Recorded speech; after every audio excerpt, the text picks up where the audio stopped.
Džiaugiu matyti, kad aktyviai komentuojat tą mano praeitą vaizdaniuką apie pačią giliausią temą, tobiš apie Dievo sąvoką.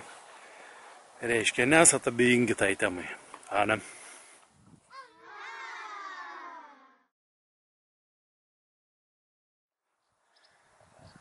Tik norėčiau tokią nedidelę pastabėlę.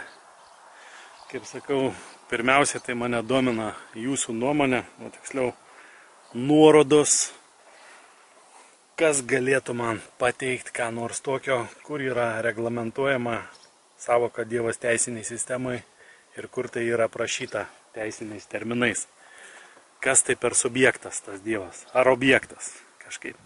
Tai pirmiausia norėtus tokių atsakymų gauti, galbūt iš tų sisteminių, kurie čia stebit, išdrįskit parašyti, kad ir anonimiškai, ką žinau už ekrano, kuo jūs ten užsiimat. Parašykit, pasidalinkit tom žiniom.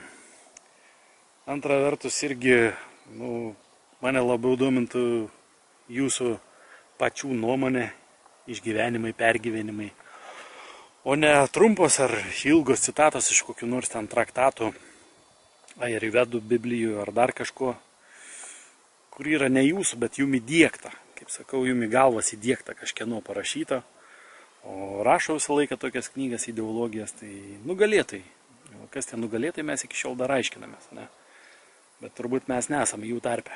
Tai vat, citatos, kitų mintis, ten, copy-paste, manęs nedomina. Mane domina jūsų konkreti nuomonė, perfiltruota per jūsų išgyvenimus, pergyvenimus, patirtį. Galbūt asmeninius pamislimus, domyslus kokius nors tam. Ir taip toliau. Ne kitų, o jūsų, grinai jūsų nuomonė.